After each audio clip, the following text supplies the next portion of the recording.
Hi, good evening, everyone, and welcome to the second session of School of AR. We have our expert mentor today with us, Naveen. So I will not waste any time today. Naveen, you can take the session, you can start the session, and let's roll. Thanks, Edgar. Hi, good evening, guys. I hope you're doing well. Um, we're back again with another session today. This is our second session, and we're calling it post processing filters. And thank you, Divakar. I'm glad that you liked it. Uh, Today, one is I think you're going to like it better because it gives you more power over some features in Instagram. Um, we will introduce you to some very easy but useful concepts, and we will be able to create some great filters after that. So I'm gonna share my screen and start from there.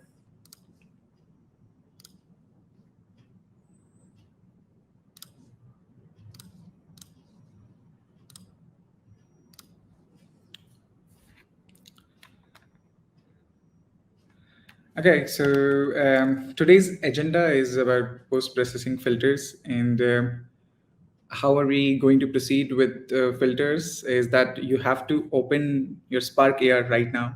You open your Spark AR, whatever version that you have installed. I'm hoping that you have version 136.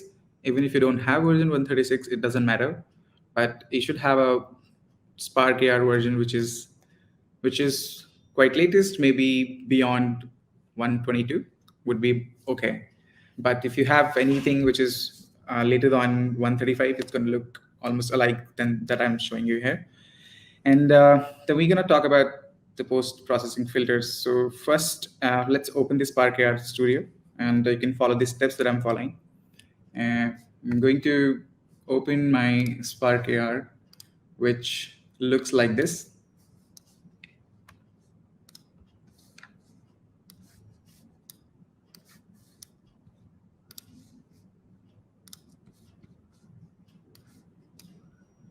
And this is my Spark AR window when I open this filter. So what you need to do is this is the main welcome screen where you see all the filters. Like you can create a new, you can learn from the documentation, which are like a lot of examples on the website, and this shows your recent projects. And this you can open any old projects that you have been working on. We are going to create a new project, and when we create a project, it asks us to what kind of experience are we creating? Are we creating a video calling effect, or are we creating just a sharing effect, which is used on stories, on your reels, to record or click photographs? And a blank project is basically just a blank project. It can be either a sharing experience or a video calling experience. You can free to choose. Very similar functions. You can start with anything, and enable settings later as well. We're not going to start with the blank project today. We're going to start with, if you scroll down to the bottom, there's this post processing filter, and we're going to start that. Before we start, let me tell you our expectations that we're going to learn today. And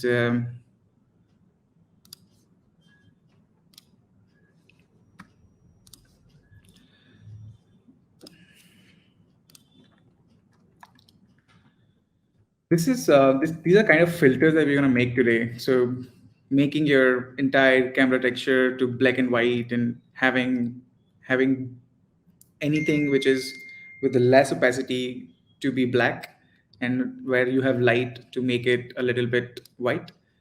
And then next we're going to replace everything with the symbols. So whatever we see in our camera, they becomes like symbols of right, plus, minus, or whatever symbols that we want to pass it to. Then we're going to try about a glitch effect, which kind of distorts the environment. And you can make like a lot of filters using your audio output. And then there are a couple of filters where the glitch, the distortion acts because of the output it gets from the music. And those are pretty interesting effects. And right now, a lot of people use them. So, what is post processing? Just to be sure, a post processing is is something that you're processing on after you've done the recording. So in videography, when you've done a wedding shoot or you're creating a movie, first step of those production is to create, to record that video, and they spend number of hours in post processing it. They want to add some effects, maybe some sound effects. So this process is called post processing. That once you've done recording, then you go to a phase where you post process things, you edit the colors, and then you kind of publish your final video. The post processing filters kind of makes that effort us for very easy, that we don't have to record the video first, then take it into another app, and then apply the post processing filters, and then take the app back to Instagram, and we can directly use some filters, and then our original video can be post processed. Like original video can have glitches, it can have symbols, and it can replace with a black and white theme. So these are a couple of examples that we're going to cover with post processing. There are six kind of filters that we're going to talk about today. The first type is filters we're going to start with, and then we'll cover the glitches, the symbols, the lens flare. Is lens flare is like a sun coming from a lens. The light is kind of dispersing into the environment, and the tilt shift is a camera technique where you kind of blur out some part of the screen, and other part of the screen um, is visible, like with not transparent at all. And there's a TV filter, which kind of how the TV screen is. It's kind of oval on the corners, and there's a slight concave curve in the middle. That's how the TV screen. So we're gonna make such filters as well. Like whatever we see from a camera, it looks like a fisheye or looks like a TV screen. So hence everything is pretty interesting today. So we're gonna start now. Um, I wanted to kind of emphasize on something that today, please ask your queries. Please take advantage of the of this hands-on training where we're able to answer, listen to you. So today we're also noting down your questions. So whenever you have a question, just post it in the comments, and I'll make sure that you're heard. I'll make sure that I'll go through them, and you learn something. So do not hesitate. Keep a water bottle with you and open the tool. I hope you have your tool is open now, and we go to the bottom and we click on this post processing filter. As soon as you click it, it's going to load you a template with, and you can see this big template comes, which is like this. Give me a moment.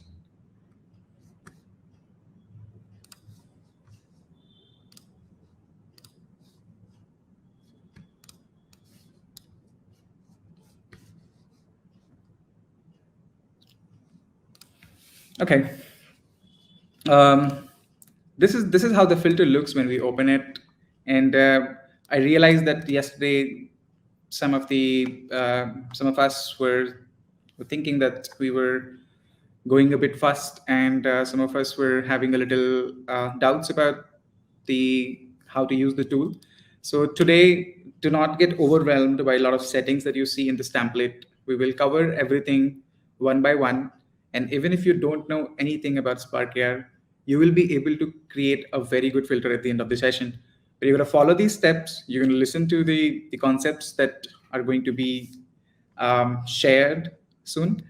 Um, so when you open this filter, the thing that you have here is just in the scene object. There are not any objects. There's a camera that we have. This is our camera, and this is by default. We get this camera by default, this focal distance by default, and this light and direction light is also when you open a blank project. I can try and show you how you open a blank project.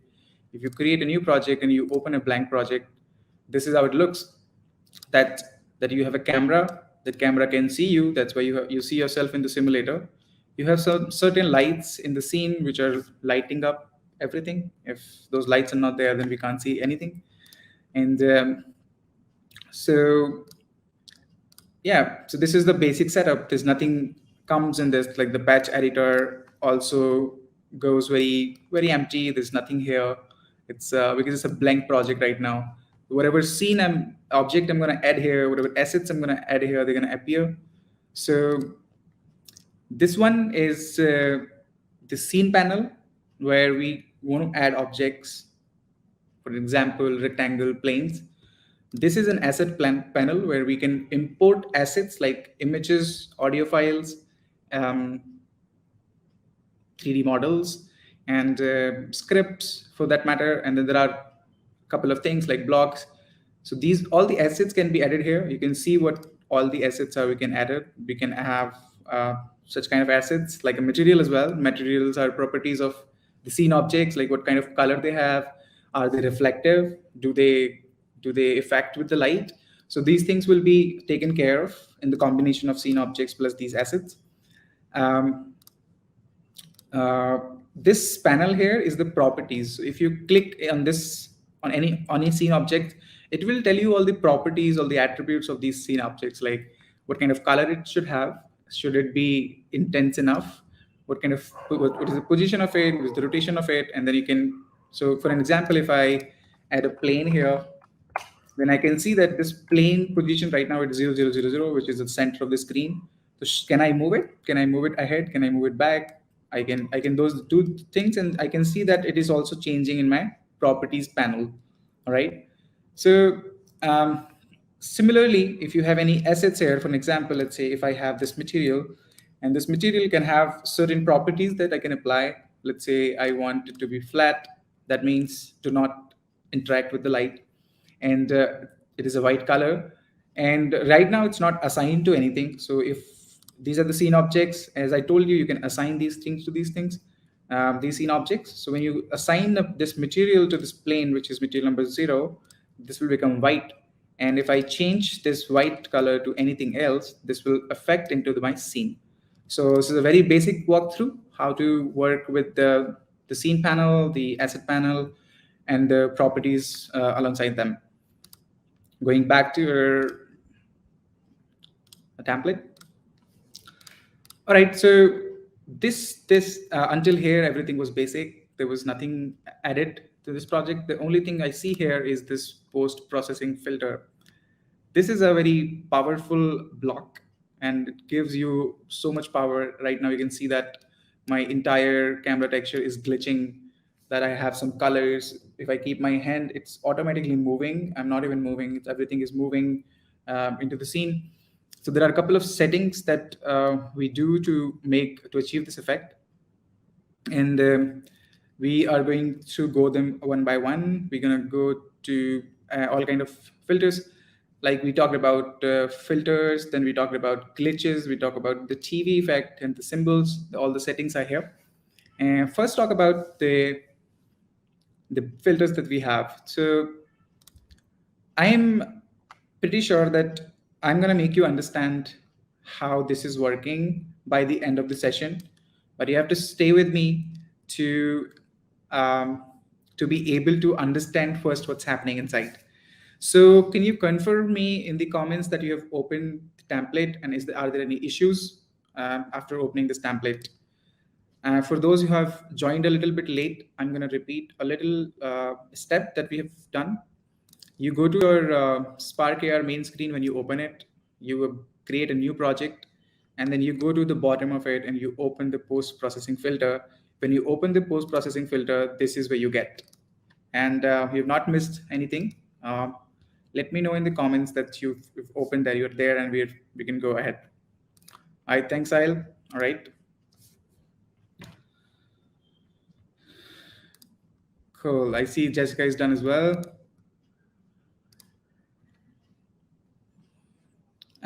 The patch editor, don't worry about it. Everything is already there in the patch editor. If you can't see the patch editor, you can click in the workspace here, and you can click on the show patch editor and even hide it if it is not visible. So this is just to trigger where's the patch editor. So you can trigger it here. All right, I see that everybody is following well. Okay. Um, when we click on the post processing filter, there are a bunch of settings that we see. There's a blur, there's a sharpen, and we can go one by one. And I'm gonna just head back to the presentation again and show you that we are right now. We're gonna talk about the filters first. Out of the six post processing filters, we first gonna cover the filters. What are the filters? The filters are basically, like when something is blurred, something is sharpened. Right now I'm gonna disable everything. So I'm going to disable everything. So this is what you originally see. There's nothing here. There's no filter right now. This is originally my face. My camera is better. Don't look that good, but because of the light and everything, there's nothing here added in the camera at the moment. Then we talk about the filters block. This filter block is what is a block? First of all, what is this scene object? If you see that the icon in the post processing filter and the filters and TV and symbols is there's the same icon. So what are these icons? This is called a block. A block is a combination of certain patches, certain logics, which can together make you uh, can together do something. Okay, so understand this example that I have a value. This is my input. Don't worry about it. This is my input, and I have something, some sort of arrangement. I'm gonna say it. This arrangement, a block, that if my input goes to this block, this is my block, okay, uh, and then I have an output. Okay, so this is my setup for this entire filter. If you understand this setup, it will be very easy to proceed with the filter.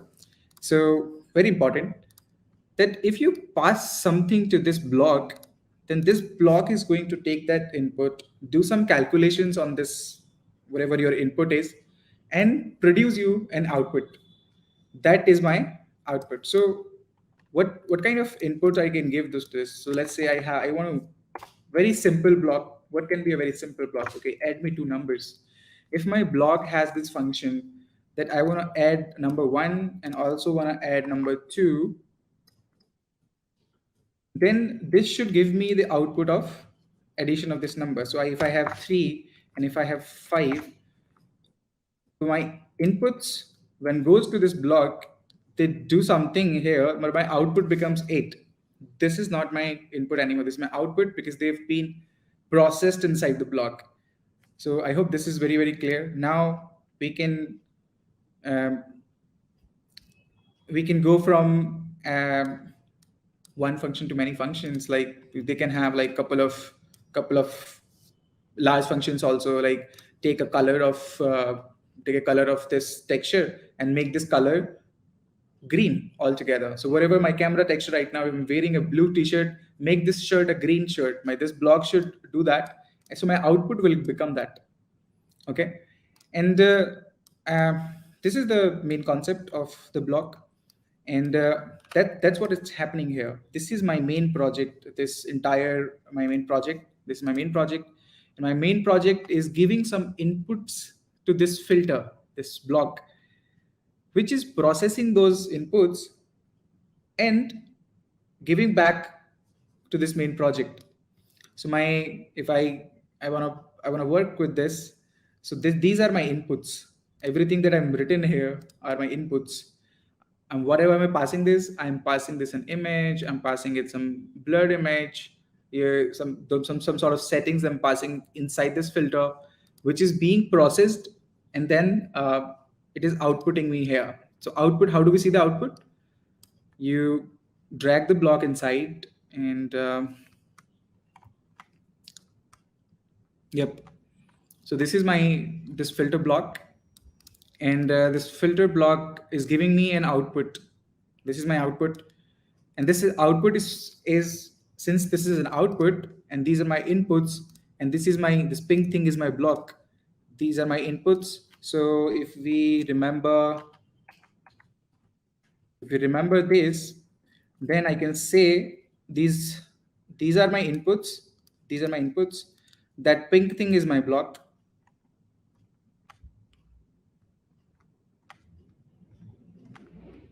This pink thing is my block.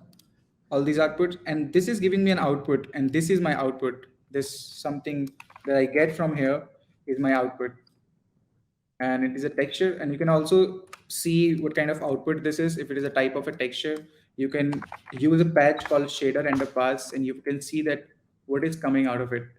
So right now it is almost giving you the same thing, because we have not actually enabled anything from here. So if I make it blur, you can see that this is changing. My my entire camera texture is getting blurred. All right. If I sharpen it, then if you can see that my details are a little sharpened right now from earlier. Just to make it a little bigger, you can see both the screens. Correct. This is uh, my original image. This is my processed image. So this is after the post processing. And if I want to make glow, then you can see that everything is a little bit glowing. Based on these settings, we can kind of achieve those effects. So this is pretty basic, and I think the easiest thing in Spark. And I tell you, there are so much hesitation around using post processing filters because um, it have so many options and what to do with it, and then we don't understand it. But it is a very simple thing to use it, and we'll also go inside the block and see how they're working. But for now, you need to understand that, okay, if I change this setting, then the blur is applied onto the entire camera texture. Okay. Are we clear until here? Any doubts, any questions?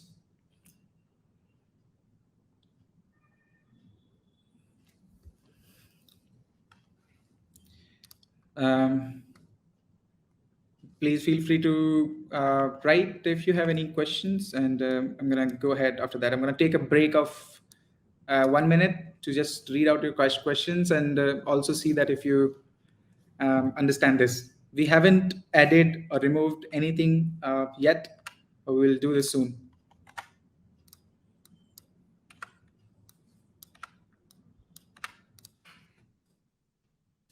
Right. Okay. Um, Now, pretty simple example of changing these values is that we can just drag and drop and make them um, kind of, let's say I want to use this glow setting, and I want to glow this with my head movement. I can do that as well, but right now I'm gonna use it. I'm going to use it to show you how to make this glow. But let's say if you have a loop animation, and this loop animation has a transition. Loop animation is a patch which creates a progress value from 0 to 1. And when it is done, like, okay, in every second, in 1 second, it will tell you, okay, I'm done. 1 second, 1 second, 1 second. So this loop value is, if you see that it's blinking in every 1 second. That means it's telling you that in every 1 second it is completing the loop. So we can utilize this progress, and we can say, like, okay, if you're going from 0 to 1, interpolate that transition and go from probably. So this, I can see that this is the maximum value of this is 1. So we want to do this 0 to 1. You can connect it. You can directly also connect it because this is 0 to 1 also. But if you have different numbers, like you want to go from -5 to +5, although it wouldn't make sense in here because the value that accepts is 0 to 1. So we're gonna not use gonna this transition. We're gonna say this, like, okay, go 0 to 1 and make it a little smoother, maybe 5 second. So you will see that um, in some time that everything starts glowing to slowly, starts glowing slowly, and that's how we can utilize it. Like, for an example, there is a there's a flowers are coming from the top, or there's a sunrise, and you want to augment this, that as soon as the sun comes up, the light becomes a little bit brighter and a little bit glowy, then this is your setting that you want to play with. Again, the more you play with it, the more kind of combination you want it. You can kind of change it according to yourself, according to your needs.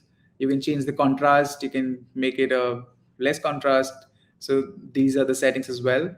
Vignette is a good setting. It kind of only focuses in the center, and then if you make it zero, it does it like it kind of multiplies everything, every corner points with black color and leaves the center point.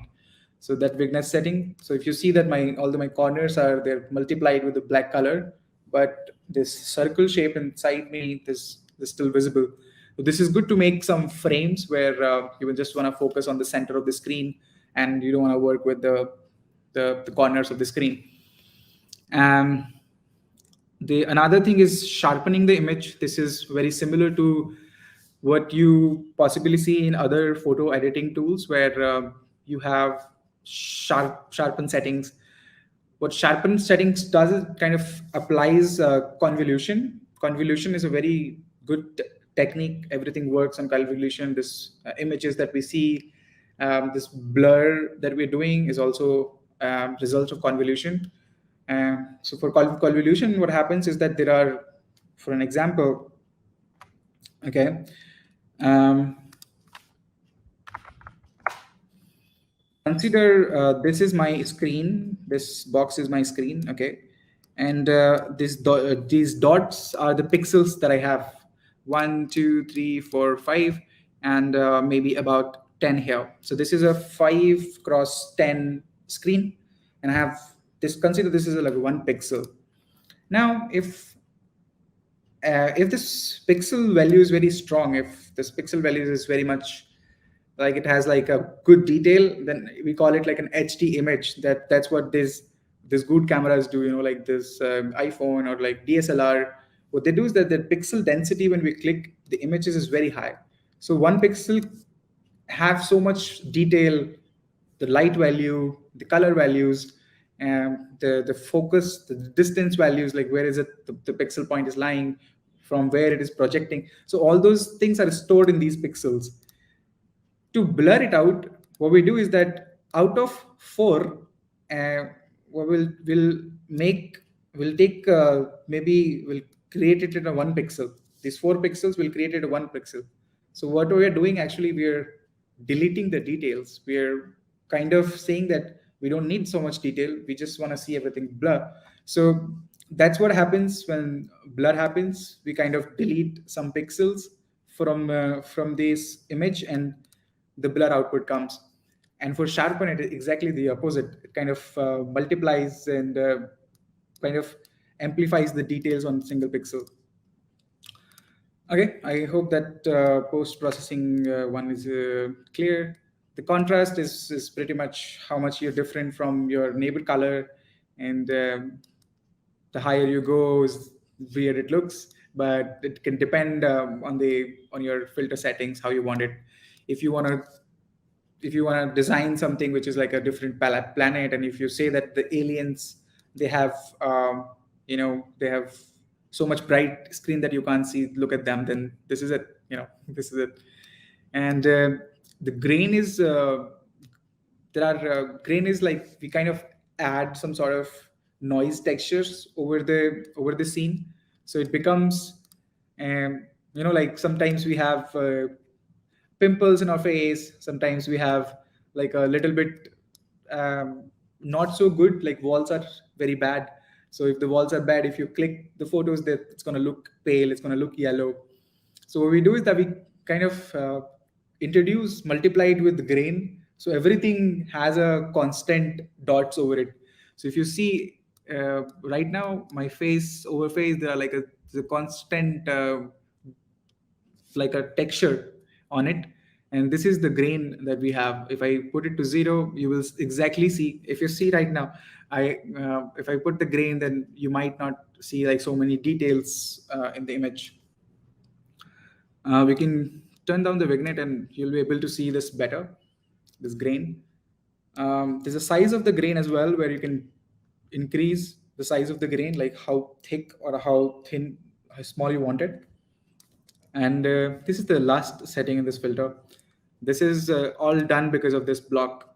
This is done all because of all this filter. So these other blocks are also lying here, but we have disabled them and we are not using them in this right now. Right now, only this filter is applied. So if I make it inactive, this is our look. And if I make it active, this is our look, this filter block.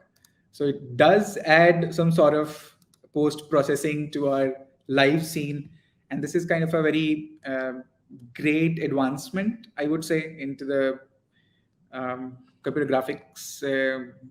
Yeah. All right, we've done the filters. Any doubts in the filters? Anything that you don't understand that we thought of with the settings? All you have to do is like change the settings. Did you try to play with the settings? Is it working for you?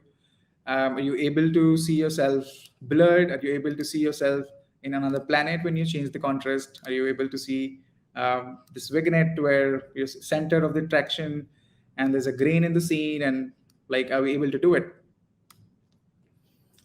That's good. I see that Chintan Patel has done it, and Ishab Thakur has also done it. Mridul has done it.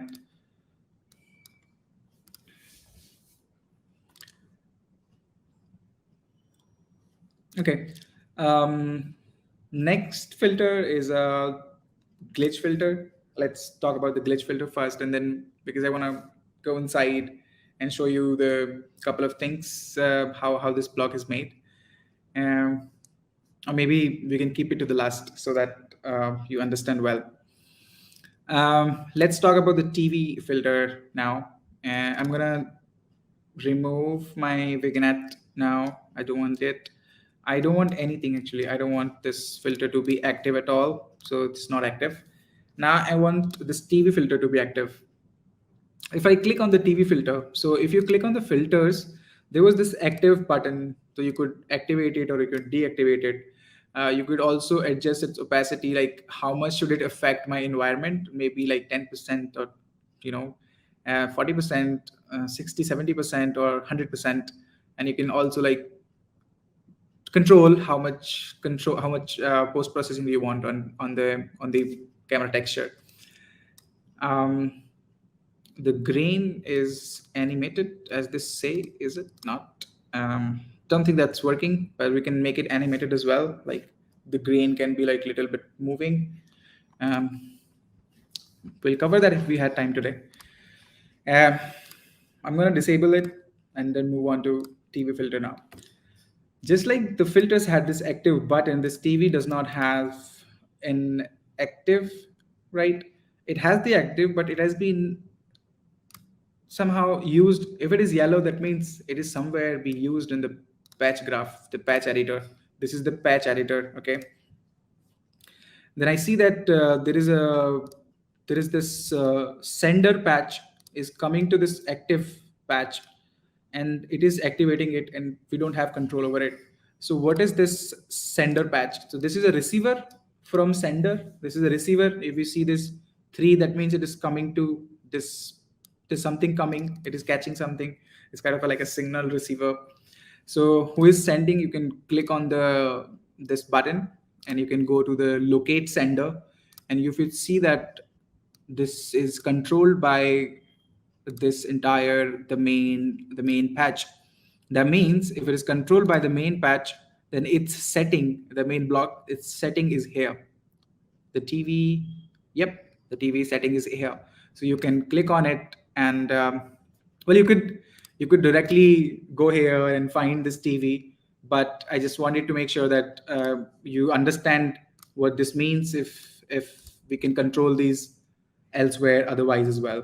So you can always locate how it is being controlled in the scene, and then you can see that okay, this is a post processing filters output. Whatever this pink uh, block block patches give you, these are outputs. Everything is output. This is not inputs, these are outputs. That means this big post processing filter is having control of the visibility of the TV patch.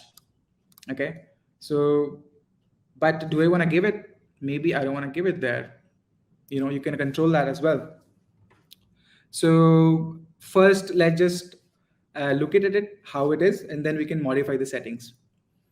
The post processing filter is the TV is activated, and I can see myself like I'm a TV, like look like there's a 90s TV, but it is colored and it has like a green lines. They they have to go on the roof and fix the antenna because it's not working. So, but in here we intentionally want to make it like that, so that kind of effect that we want to create. Let's look at the settings that we have in the TV effect. So we have a TV fish eye that this concave, this oval shape which is coming. So if I let's make all the setting 0. Okay. So this fish eye, if you can go to -1 to +1, I can see. So you can control like how much you want to go. Um, when we go -1, this is like so. I want to give you an example. If something is like a circle and our camera texture in the middle, so if you go inward, I don't have any textures which can, I print. If I go backwards, my sides are they don't have the textures. So what happens is the last pixel of the image keeps repeating. So if I put my hand here, it will keep repeating. It will keep repeating until the end because I don't have a texture to print there because we are going -1. So if I go with my hand, this you'll see that everything is repeated there. So because that's the last pixel. So the ideal value of this fish eye to be 0, that means the fish eye is not activated. But if I go negative, that means the I will go inward. If I go positive, that means I will go outward. If I go outward, then I don't have to stretch my pixels or repeat them because I'm not going out of my boundaries, my screen boundaries. So I don't have to do that. So you go that side and you'll see that it will become that my like if I go towards it, it's gonna be a oval shape. It's not straight. How do we know it's not a straight image? Because this looks like a little bit curved to me. It's not straight, right? Had it been straight, it would be like zero point 0.5, would be like this. No, it's not zero point 0.5. Okay. Okay. Then the next thing is the scan lines. These are the scan lines which are uh, you can increase or decrease, and again to work with it in a funny manner and then not just sliding these values. What you can do is that my fish eye should be controlled by um, a loop animation. We took the example of loop animation last time. Let's take a different example now so that you learn a new thing. So delete this loop animation. I hope you've done this. Just click on the TV fisheye and it will be in the patch editor. And we will try to have a face tracker.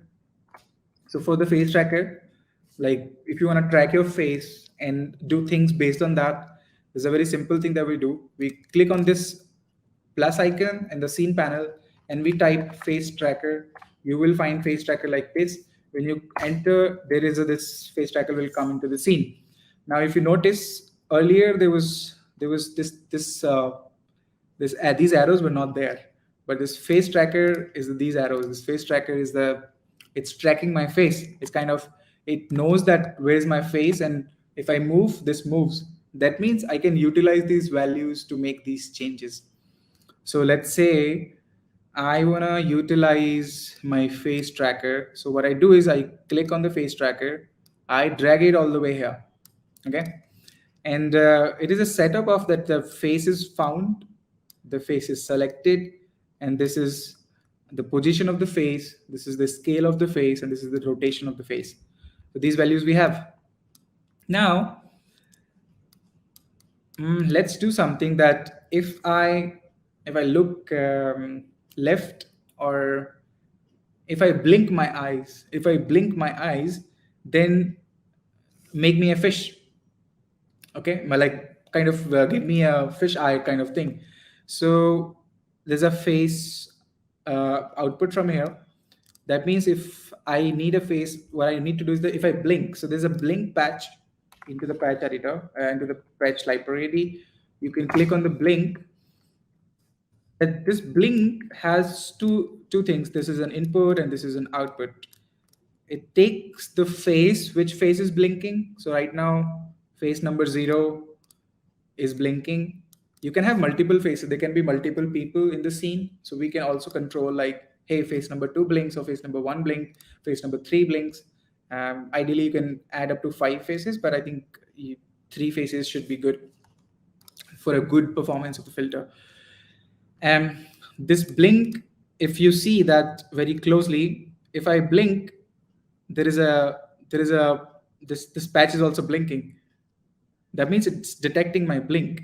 So what I want to do, if this blink is a pulse, it's almost like a doorbell. It can't go in here. This needs a number. This needs a number to go from somewhere to, yeah. So this can't be my. So I need to trigger something, that when I blink, I need to trigger an animation. I want an animation of a number which goes from 0 to 1, okay, in 1 second. So if I do that, so if you see, and I have to reset it as well every time, okay. If I blink, you can see if I blink, it goes slowly within 1 second. I can make it 2 seconds as well. It will glow slowly, you know. And so this is the one thing that you can do with it. Another thing that maybe it resets every time it resets. So what I want to do is that maybe you blink first, and then next time I blink, so I can say delay, give me a delay patch. That means when I blink, it will play it, but it will should wait for 2 seconds. 2 seconds, because this entire duration is 2 seconds, and then it will reverse. It should reverse. So my entire animation becomes 4 seconds now. So look at this. I blink, I go zoom first, and then I go back. I come back. So if you look at the values, focus on these values. What is happening here? What is happening here? This blink is coming. It's playing it. Then I'm delaying it by 2 seconds. That means the blink has been fired from here, and it's here. The blink gonna wait for 2 seconds, and it's gonna fire a reverse. So when I reach there, the reverse would be fired, and I'll be back. And it becomes funny if you keep blinking, like it keeps confusing, like, okay, what do I do? It's a funny effect that way. Okay, now we are clear with it. Okay, I'm liking it very much that you're commenting with your progress. Thank you so much. It helps me to understand that you're done with your progress. All right. So this was all about the TV filter. You can have multiple filters activated all together. You can have one filter activated as well, but it all depend on how you want to execute it. The next we're going to talk about the symbols. This is a third type of post processing effect. Are we clear until TV effect?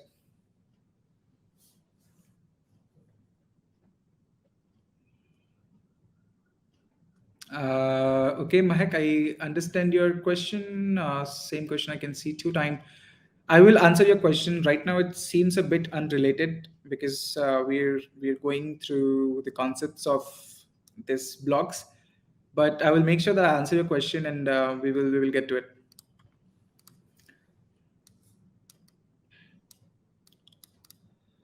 Cool. Okay. The next thing we want to do is go to the symbol, and similarly, the symbol has an active as well. And this is, if I click on this, it will take me to where am I, where my active is getting this value. Where are you getting this value? The patch created is already there. So if I click on it, it's gonna take me there. And if I zoom it out, it says that okay, this sender is giving me value. If I go to the sender, and I see that okay, it is also talking to this post processing block. That means this symbol is also controlled by this post processing filter. Then I go and I find this symbol here, and I find this boolean is activate, either activate me or not activate me. So this is a boolean setup. If I activate, you see that everything becomes just symbol. Where's my shirt? I can't find it anymore. I have become all just symbols. So wherever my hand goes, I see that there are tick tick tick signs. If I don't go anywhere, they're like kind of looking right vectors.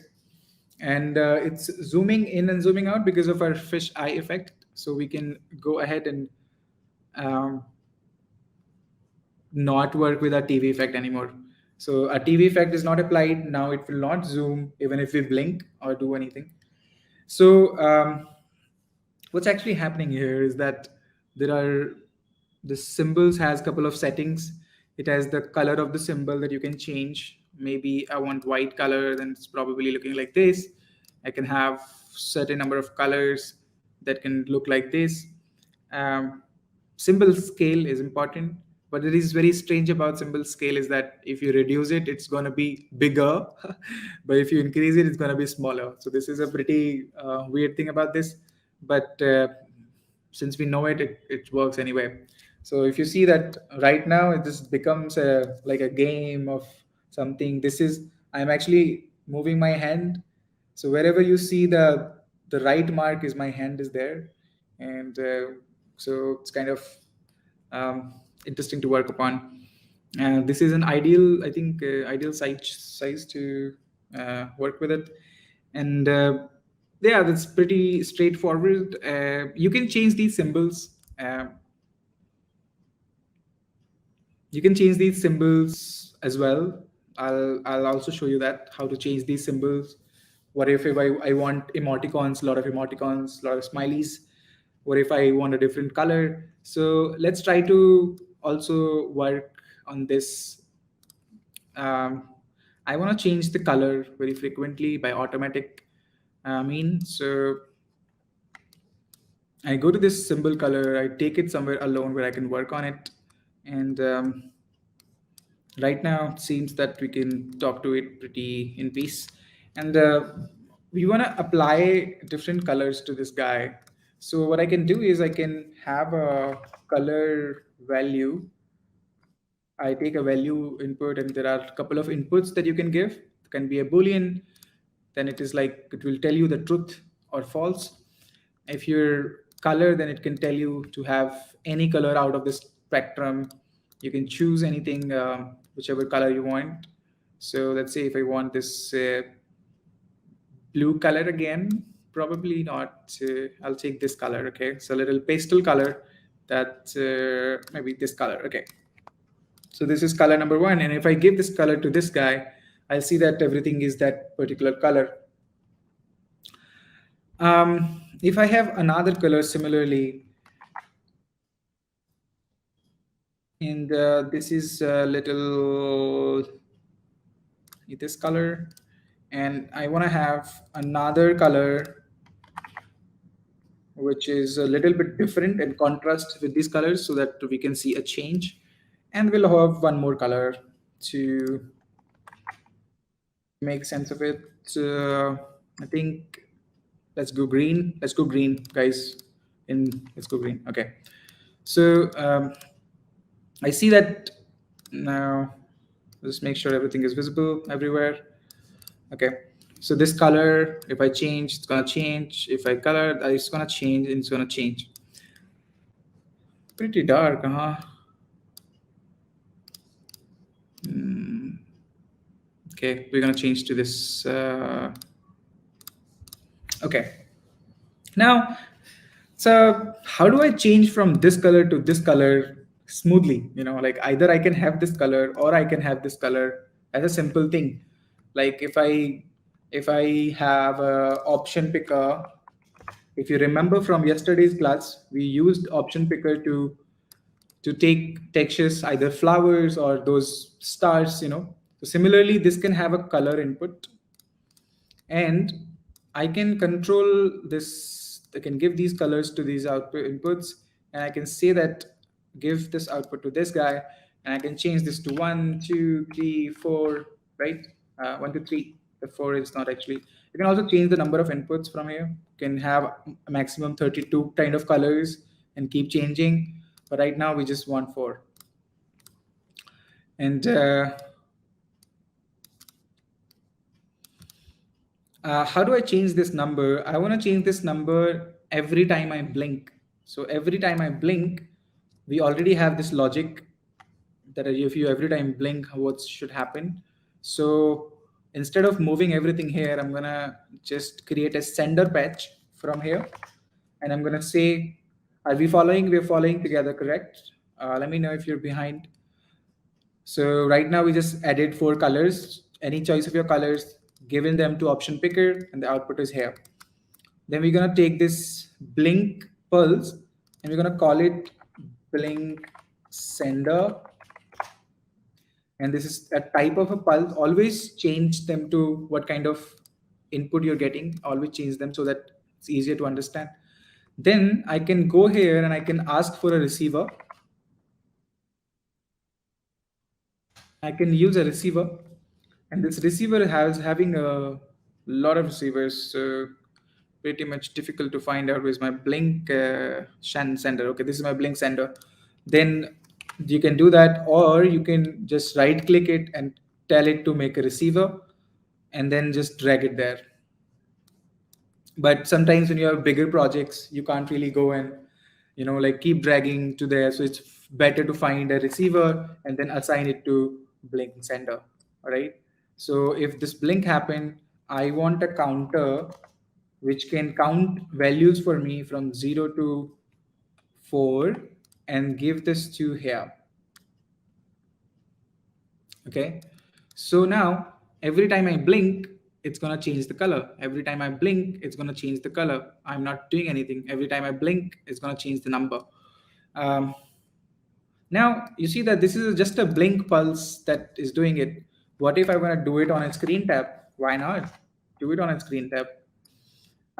Just correct this pulse instead of like this screen tab. Whenever I screen tab, it should increase.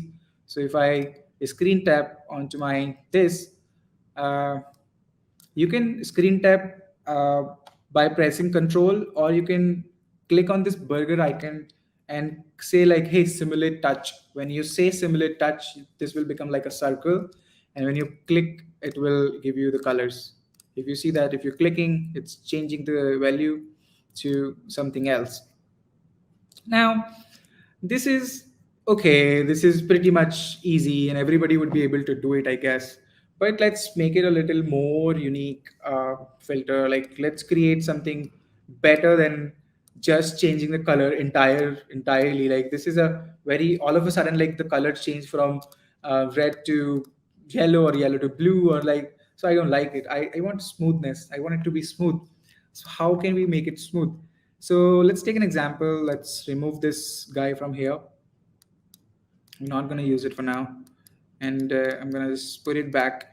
And I want these 2 colors to be smooth. So I'm going to add a mix patch. There's a mix patch. It can be a color as well. And this mix patch is like, it kind of mixes 2 values. They can be number, they can be, couple of numbers, back to 2, 3, 4.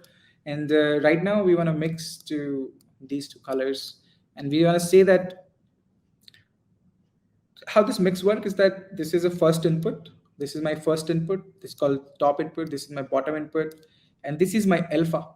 Alpha is the same thing that we talked about yesterday, is the portion which is visible in the scene. So what makes it visible? That's the alpha. By default, the alpha is 0. If you don't pass it anything, it is 0. That means 0 means first, 1 means second. I'm going to repeat it. The first input is my 0. If my alpha is 0, then it's going to output the first input. Because right now it's black, that means 0.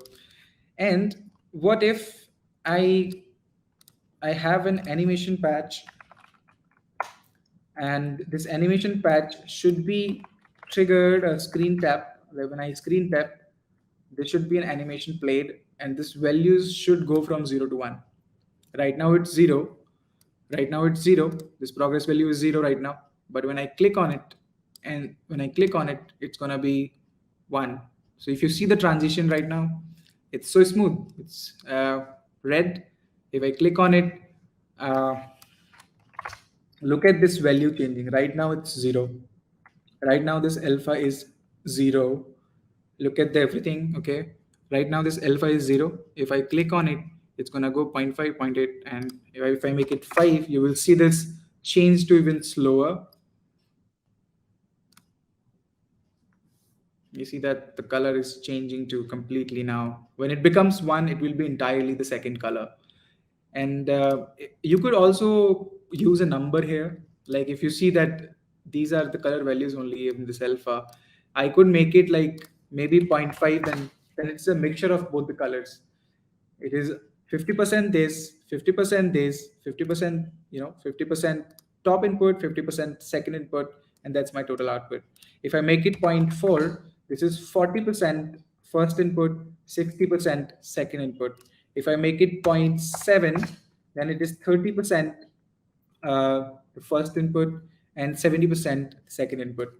Are we clear on this? This is a very important patch. This mixing patch, you're going to use it very often in Spark AR to kind of interpolate between a lot of things.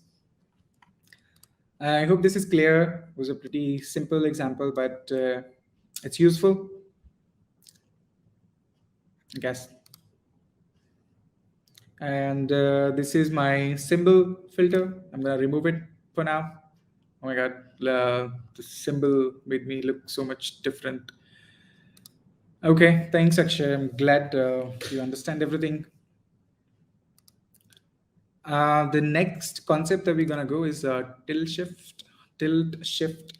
So tilt shift is a technique where I will apply this and then you understand. So for the tilt shift also, I can go to the tilt shift block and see that there's an active patch, and I can see that, okay, where are you? And then locate the sender, and I see that this is also somewhere connected to this post processing block. That means to change these settings, I can utilize uh, this method. So if you see right now, there's no blur, nothing. There's no blur. If I enable this, my uh, the bottom of the screen and the top of the screen becomes a blurry, and in the middle it's okay. So this is called tilt shift. It's a camera technique.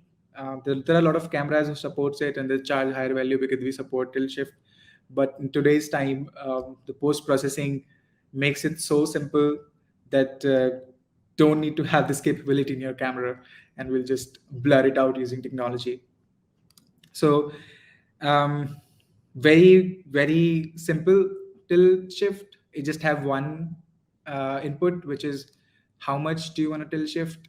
Do you want to just on the corners, or you want to go ahead, or you want to just make the maximum 10 tilt shift. So maximum is like this much is visible, and everything becomes blur. So if you are at 0, then nothing is blur. You As you move, the above part and the bottom part will become blur, and then the middle part you're going to be like seeing the clear texture, the camera texture. So that's your tilt shift. uh, let's try to um, understand one more thing.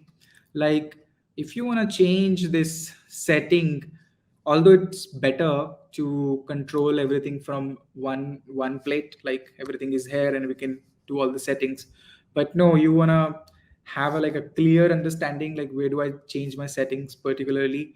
So you can go to any, like right now we have this active here, so we can do this by going filters, so we know that okay, the filter is activated.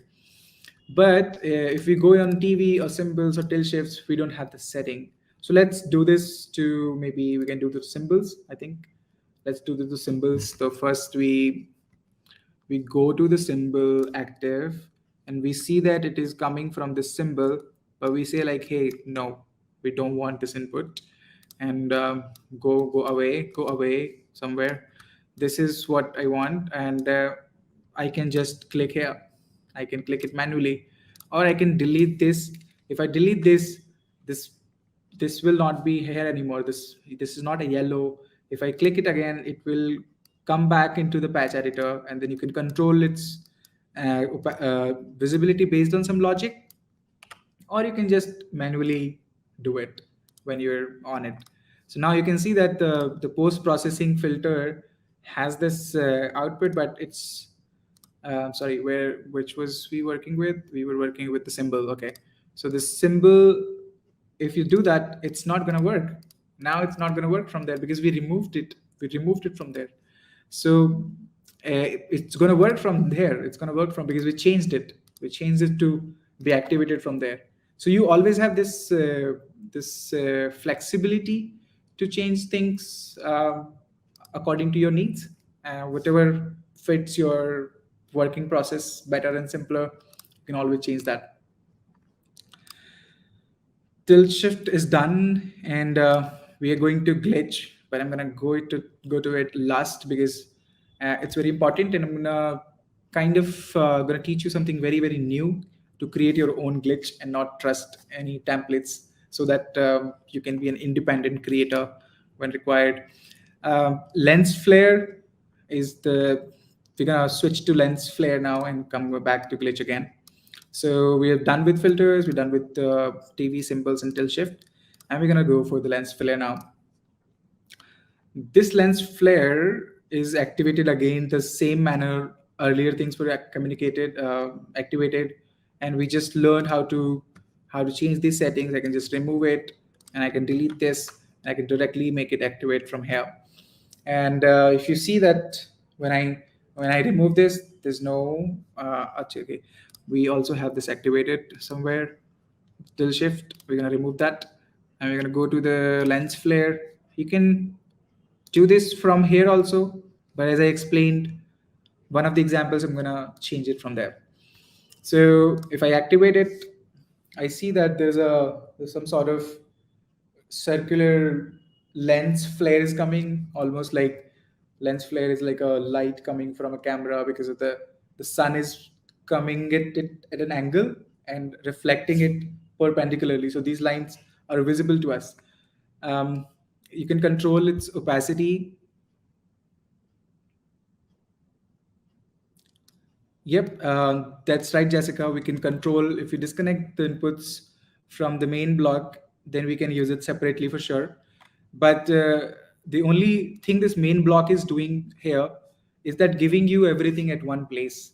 Like what they did is that inside the block, they designed an input value which they're passing it anyway. They're passing it here. For an example, this glitch is having this activate value, and if I pass it here, which means this is coming from this block, which is coming from here. So whatever I do here is going to pass from this to that value, and ultimately this is ending up at this active. So this is just a like a like connection basis, like 1 2 3, almost like a two-way switch. Like, okay, if you connect me directly, I'm going to work as well, like that. Somehow some of the fisheye filter is working, so TV filter is not. And okay. So the lens flare filter, this, of course the settings are here, so I would highly recommend you do it from just one place. But it's just for different blocks that you make in the future, you can always play with the settings and have them particularly in those block settings. Like, this block should have all the settings here, and this block should have all the settings here. But again, if you have something like that, then, and this is a good idea as well.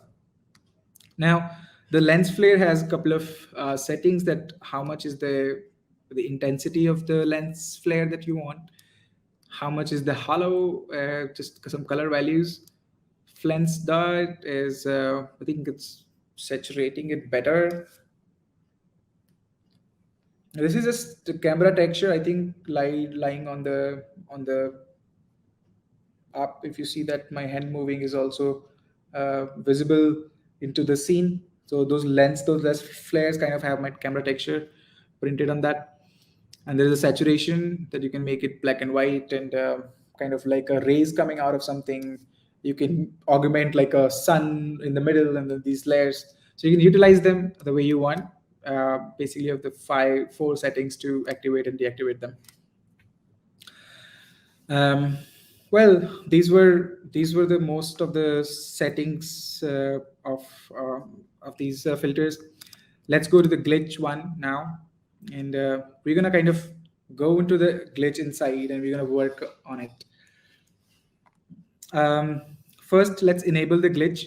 We enable the glitch by just clicking on it, and when you see that okay, this everything is glitched right now. It looks like my camera texture, original pixel, is being shifted up, shifting down, shifting left, or shifting down.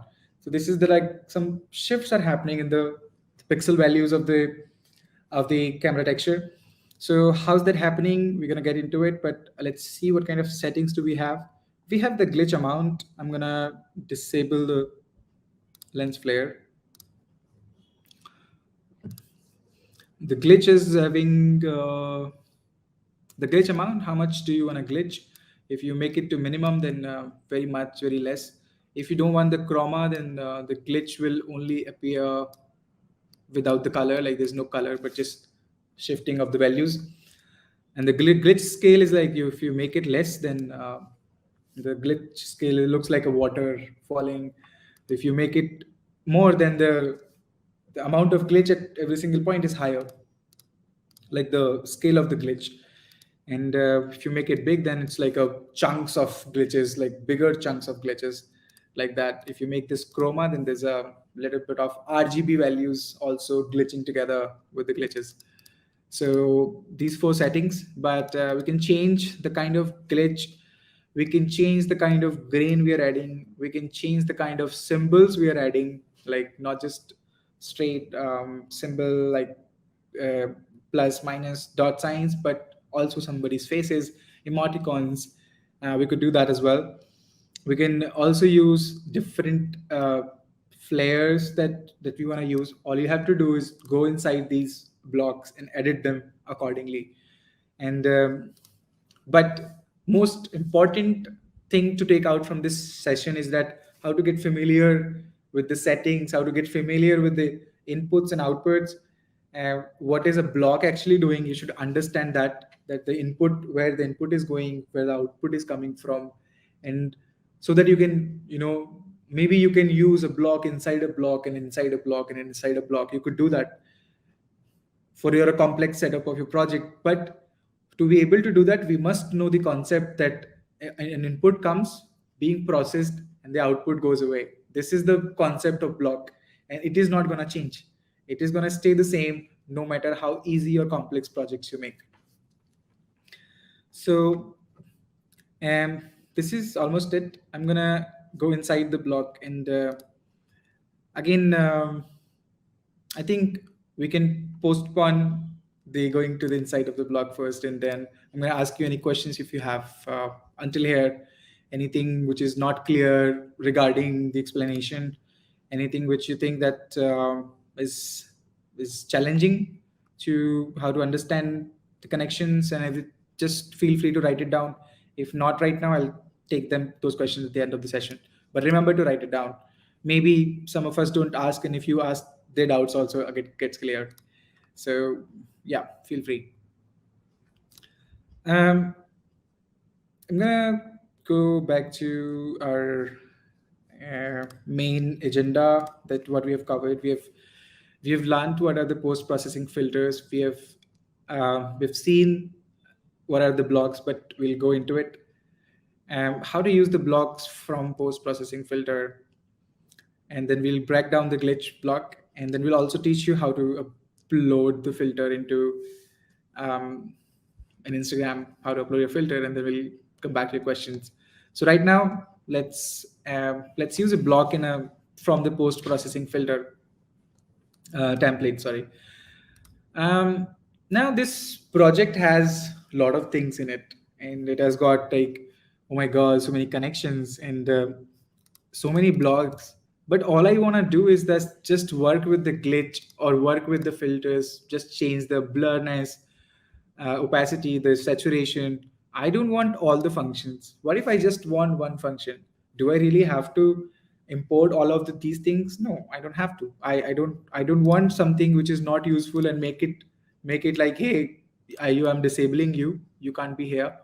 But you still have, if you're putting it, it is eating your space. It is also eating your processing power because you're not using them anyway. So what we do is that we're going to start with a blank project. So I'm gonna, yeah, Django brother, that's what we're doing right now. And Sahil will get back to your question as well. And I'm going to create, I'm going to save this template somewhere. Like, this is the welcome screen. So you can come to the welcome screen else as well and follow the steps. You open the post processing filter template and just save it somewhere. Just open it and save it like a template. Like, how do you save it? Post processing template version, like that's how I save it. Write the name of the filter that you have, then write the version underscore version number, so that the versions keep changing. They Right now you're working on 136, and then after maybe a month there's a version number 140. So you need to keep track of the version that you made the file with, so it's always easier for you to go back to it, like which version it should go to. Because if you change the version once, you can't go back to previous version. You can always upgrade. So this 136 can't be opened in 135, but 136 can be opened in 138. So we need to keep a version control of our files. It's very important in the long run. Post processing filter version 136, and I'm going to call it default template.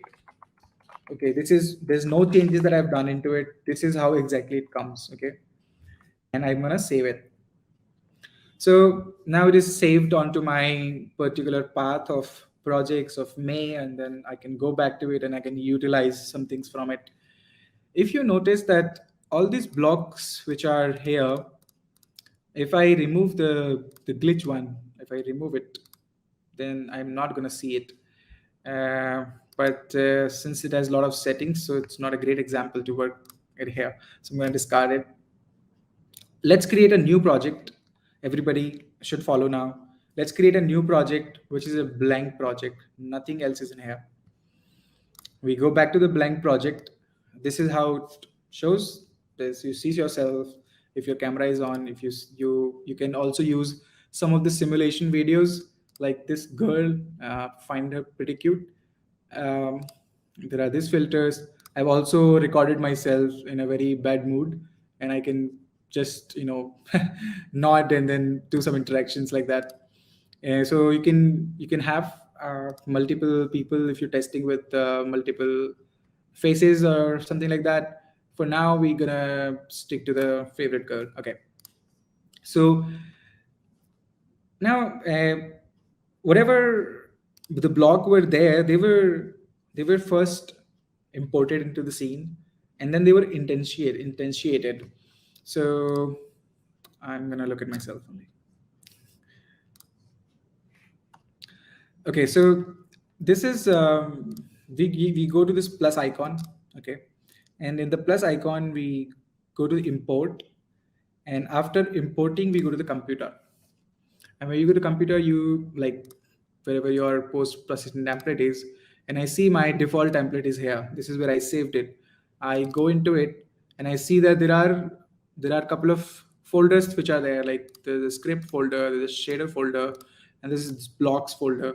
It has all the blocks that I was using there, like we were using filters, glitch, symbol, lens flare, and TV. So I go to the glitch one and I click on this .ar block file and I open it. When I open it, my glitch is into my project right now. I can't utilize this right now. It's just my asset library.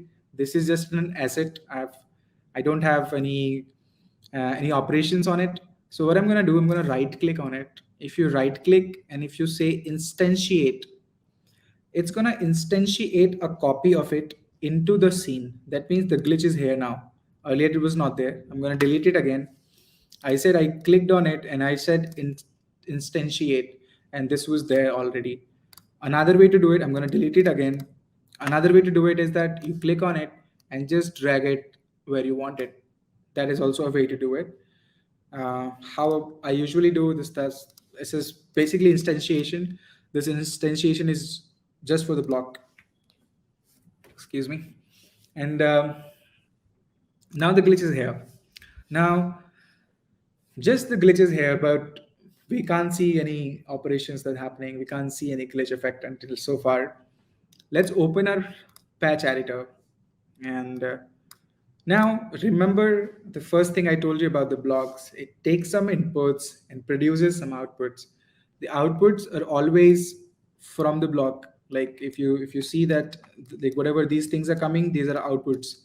This is by default, every block has like an object, and which can be passed to some random passes, which we'll cover probably next sessions. But and this is in the image output that our block is gonna generate. But it's gonna generate something, I know, but we need to first pass the inputs to it, right? Like what do you want to glitch? Okay, so I go to the glitch and I see there's a activate button. I say okay, activate, but I don't see anything yet so far. This is okay, opacity is okay, and my image, there's an image input here. So there are certain inputs that we are passing to this guy. I say that I can give you an image texture from my computer. I can give you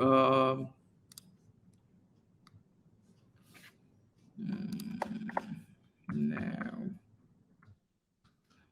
Don't think I have a photo that I can share.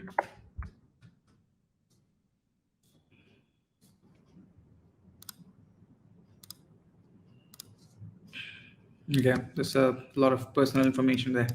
All right, so I'm gonna. So probably you can just pass anything. For an example, I can take some suggestions from you, but I think I'm gonna with camera texture.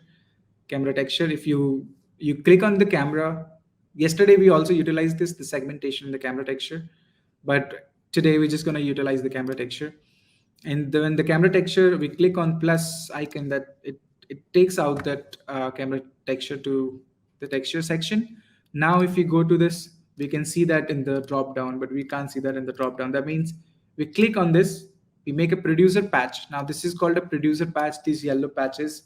When we click on these icons, it produces a patch. That's why we call them producer patch. And this producer patch says that okay, you can now give me a texture.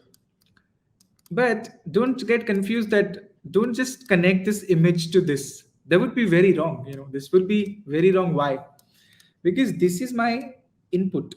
This thing is my input. This is my input. And this is my output. If I connect this to this will make no sense. Why? Because are you connecting your output to your input? No, no, no. We want the opposite thing. We want an input to give to our block and then take out the output. So I think a lot of times we make this mistake because its name is by default image, and we see image here and we connect this. It's going to give you an error. It's going to give you an error. It says that two or more patches have been connected multiple times. That means you're creating a loop. You're creating a loop that the input is getting the output. This is it's a loop which is backwards. So it shouldn't be like that. That means I need some inputs, then my block is processing it, and then I'll get some output here. So what can be my input? This camera texture can be my input. This whatever I'm looking at is my camera texture, like this in the camera. And if I give to this guy, now this guy will be having our uh, processed output. We can have a look on it, like shader render pass. Shader render pass you can always utilize for the texture and the color values to see that how they're looking uh, on a particular point in the pipeline. Like in this pipeline, how are they looking right now? So you can see that the glitch is there. The glitch is already here. We pass the camera texture and the glitch is here. So now if shader render pass again, and if I don't pass it, if I don't give it this guy, then it's going to be this just a white image. But if I give this camera texture, then it takes the camera texture, processes it, and gives me the output. So now I have the output, but where do I show it? Where do I show it? So because now it's my different project, right? Earlier we were having a post processing uh, blog over everything, so that was handling every rectangle and everything. But here we might have to create our own rectangle. So we add a scene object which can hold our output, so we will take a rectangle. Rectangle is so that it can cover the entire screen, and we're going to say that, hey, go 100%, go 100%, and just like entire screen. And I'm going to call it glitched texture. Okay, and I'm creating a material to it. I'm going to call it, always rename your scene objects, your materials, in a way that you can, when you have a look at it, and you should understand like where it's going. If they're always material 0, material 1, then you have to like think more and process more. Let the computer process, let the computer do the thinking. You just keep them well managed. um, Now this is called matte glitched texture, and I'm going to make it flat as well. And can take this consumer patch and keep it here, and give this the output to this guy. Now you can see that those glitches are there. I can now access the settings, make it colorful, make it all those things I was doing. So in this project, we don't have anything else. We just have just the glitch capability of that post processing. So we now, you see that we have optimized our process. The size of this filter is very less. You can verify, you can click on publish. So first you publish. Before publishing, you need to have, okay, we are in a loop where we can't access it.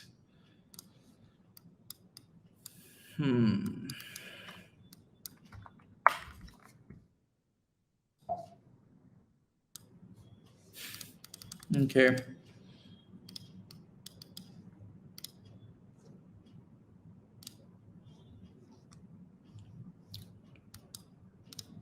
All right.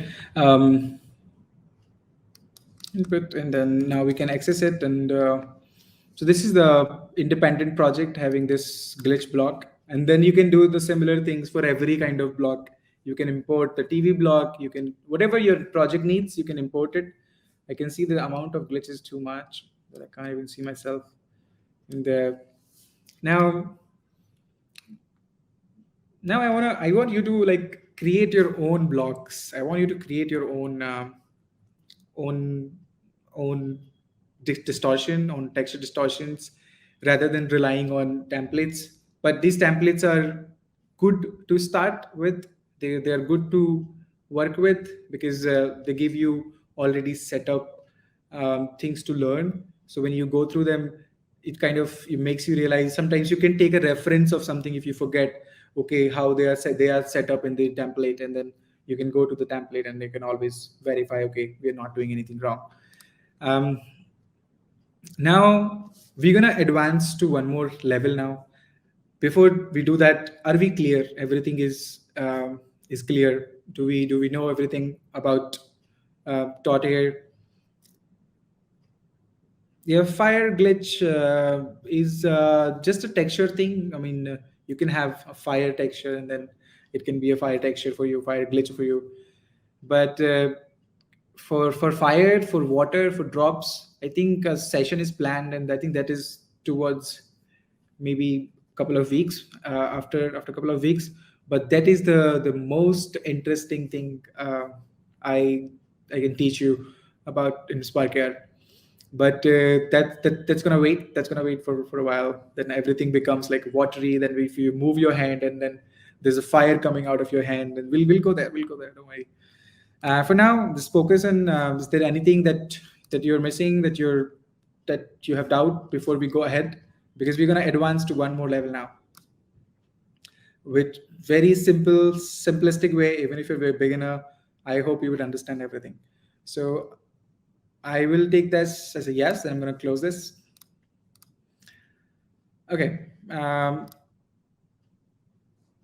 Create a new project, everybody. Create a new project, and go to a blank project. The time is short, so we're gonna do it quick. Go here, click on the patch editor. So I always do this, my habit, like I need my patch editor here so that I can always drag things and like that. So this is a blank project that we're working with. And here I wanna have a setup. I'm gonna create a canvas which is going to have a rectangle, and this rectangle is going to hold my camera texture.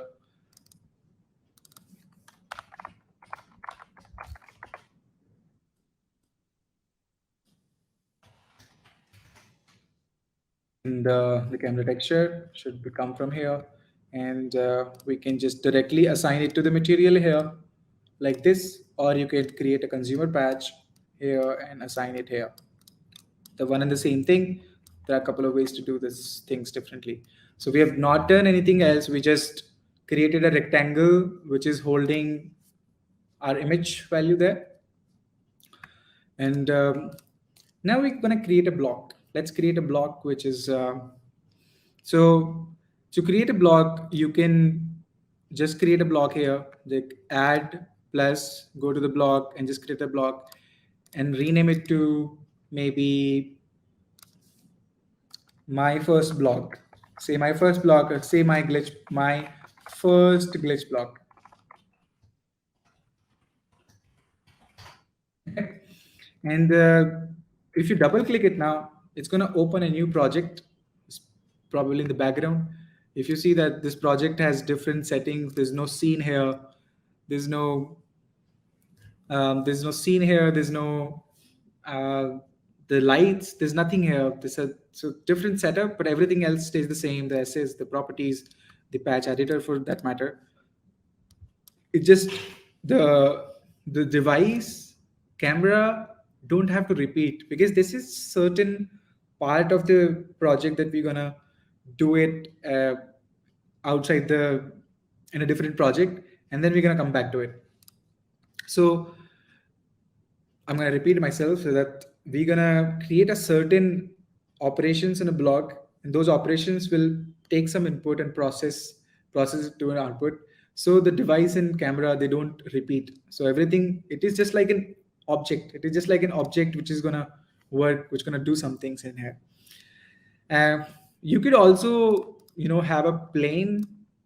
Plane is a square format. Plane is a square. It's always a square, and it has capability to move in 3D space. It can hold a texture and can make you go 3D. You can also like make it a rectangle as well. Like if I increase the Y width, if I make it to up to 3, or maybe make it up to 5 and make it to 3, this is almost going to look like a rectangle which is covering the device, but it has different purpose. So there is no difference technically to like any texture which is on a rectangle can be converted into a square and a plane, and the similarly a plane to the rectangle. But the the rectangle does not have this capability to kind of move into z direction. So we usually use camera texture for the full screen, because our phones are rectangle. So if you have like a background or those things, and there's a texture to be projected upon, we use this rectangle. For planes, is that as a square image, it doesn't matter what kind of phone you have, they should always be square. Like so we will take a different session on this. It's a couple of things that I need to make you understand about device resolution and how these things work. But for now, just take them as a like a very similar thing which holds texture. Both of them, they hold texture. So again, this is my main project file. So I'm gonna save it as main project file so that we don't confuse it. So my main glitch project, I'm gonna say underscore week 136. Okay, so when I look at it, I know that I'm into the main project, and this is my block. This is my block, which is glitch block, and right now it doesn't have anything. Okay, so some operations I want to do here, and I see that how to instantiate this block is this. I can just instantiate it, and I see that the block is here, but the block does not have any inputs. It does not have any outputs. It just have object. There's no output to it. So how do I add these things? So I know that a couple of things that I need to do. I need to give it some inputs, then generate an output so that I can get that output. All right, everything clear until here? What we did is just created a camera texture, passed it to a rectangle, created a block, and instantiated it. A block has nothing inside, so right now we're empty-handed. We go to the block, which is this is a different file. You can open work on multiple files on Spark. Now we go to the block, and we click on the root. This root, click on it, and we say that what are my block properties?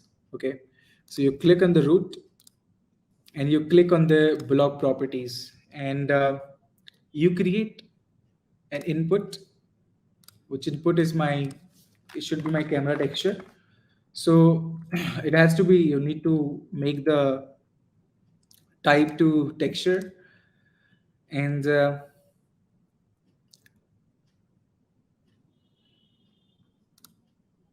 output is my processed texture.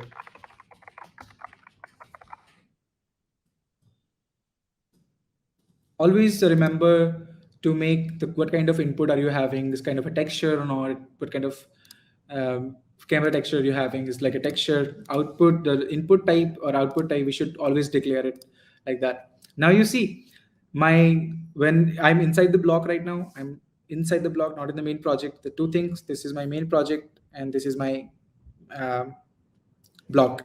So if I now drag it here, I see that the, it has a input value that we are getting. So this block, this thing is a, this is not a processing block that we have here.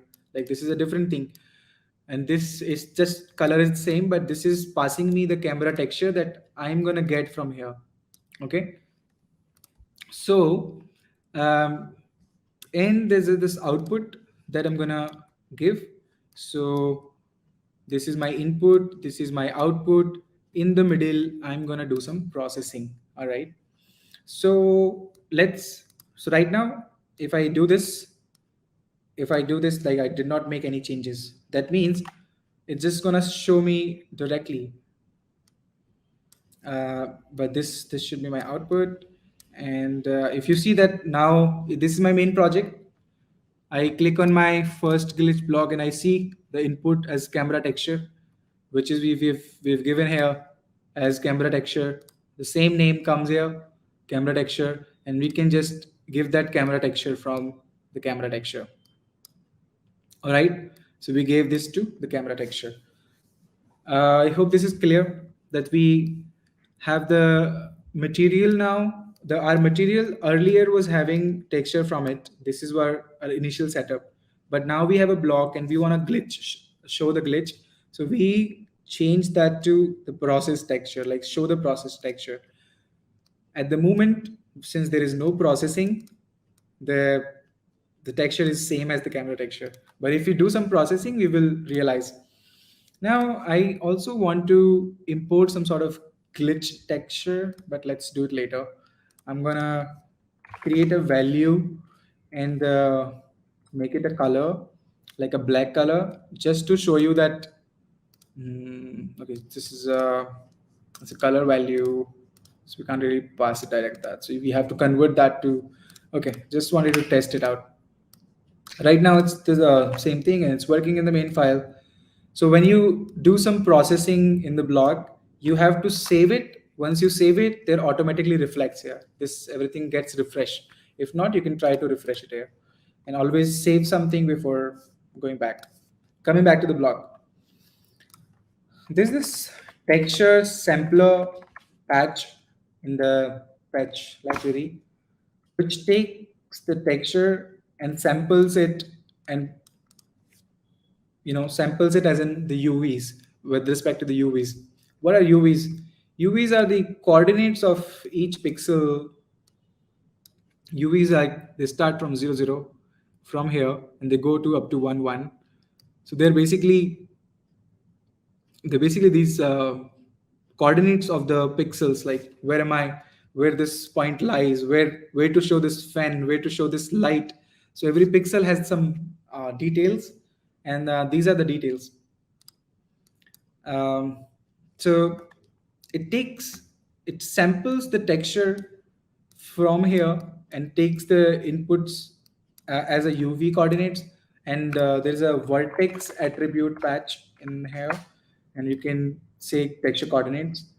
So what I want is every coordinate of my texture to be sampled and given to the thing. It changes nothing. This is the basic setup how camera works in app.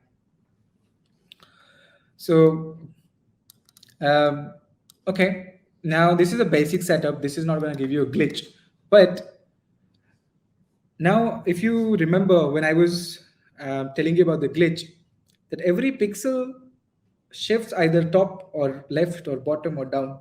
So every coordinate of that pixel, if we shift it a little bit, if we shift it right, if shift it up or shift it anywhere else, then we probably have the glitch effect.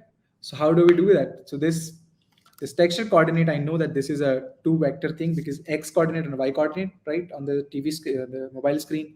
So I know that there's a so I need to change that value. So what I'm gonna do is I'm gonna add something to it. I'm gonna add a vector to thing because we are talking about x and y. This is my first input, and this is something that I'm gonna add. Now, if you notice, if I add 0.2, if I add 0.2 to it, what do I see some changes? So I'm gonna save it, Control S. When I saved it, I'm gonna go back, and I see that it's, okay,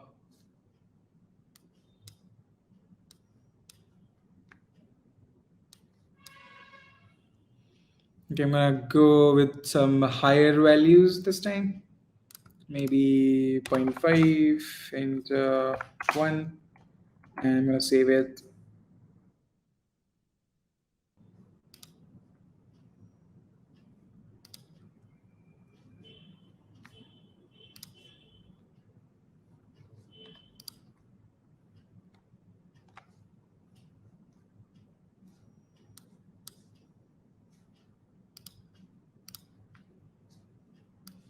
Okay, I think we need to add another texture sampler.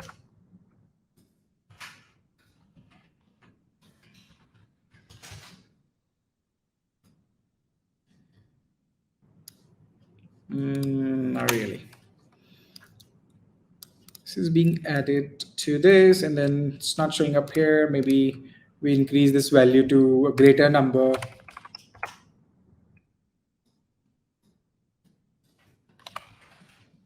Create a transition. Possibly go from 0 to 3, 0 to maybe 2, 4, and then this. So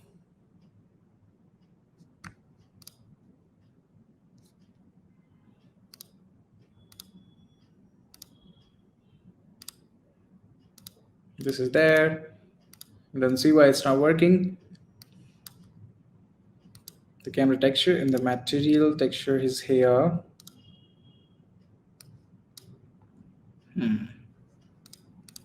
Okay, so let's take a texture which we can sample. Let's take a texture from the glitch texture. It has a glitch texture PNG that we can import. It is right where you find the AR block. And if we take this image, you will see that this image has a like couple of color values and then a little bit distorted texture on it.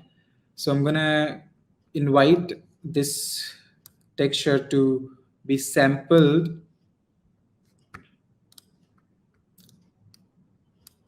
So I'm gonna take this another texture sampler, and I'm gonna sample this to with the UV coordinates, and then don't worry, we will explain you that. I'm just gonna make sure that it works this time, and I'm gonna take the swizzle XY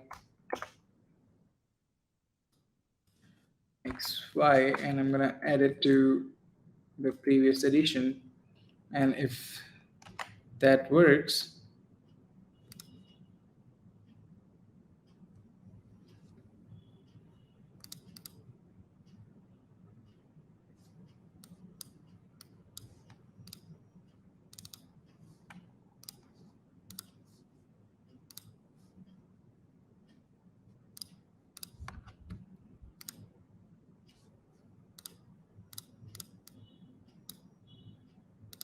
Hmm.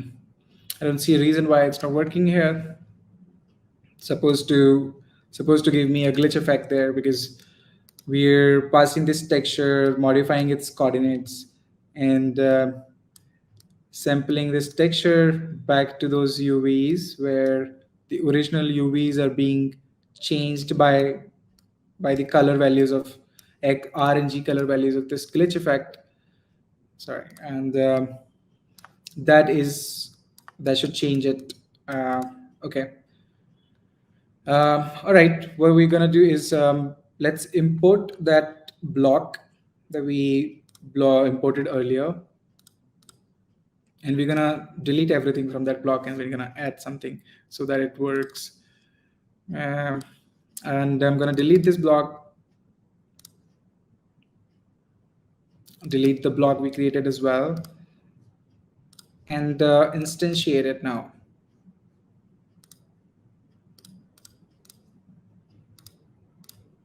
So pretty simple setup again, but we just have those many inputs. We don't need them. We can open this block now.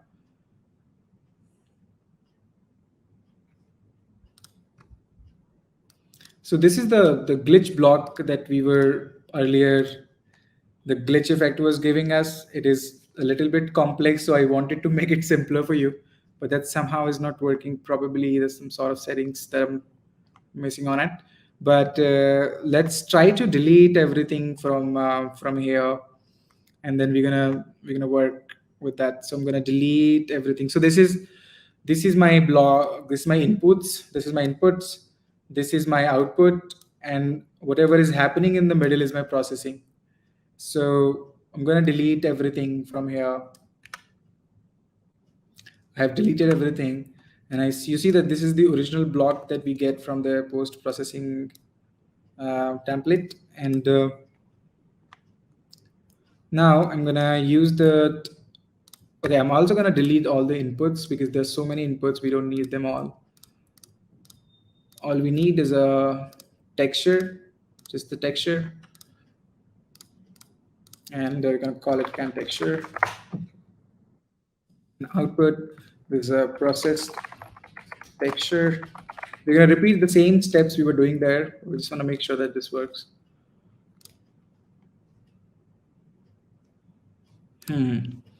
All right, 909 funny memes.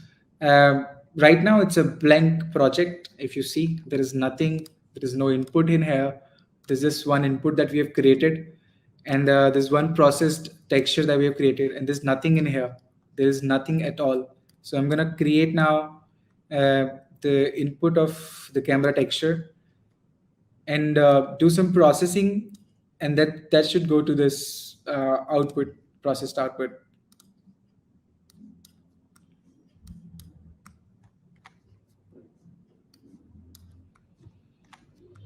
And yeah, should be working.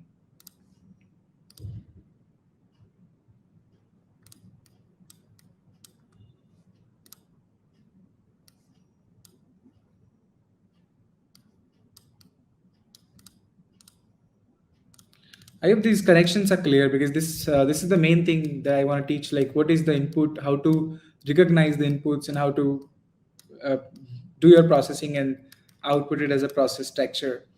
So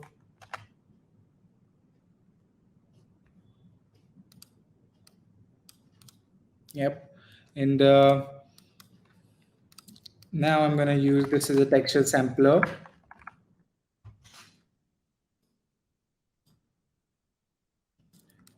And this vertex attribute with the texture coordinates. So I'm taking all the coordinates, giving as a texture transform, or texture sampler. Okay, and giving this inputs here. This shouldn't change anything at all as well. Cool. And if now I add some things to it,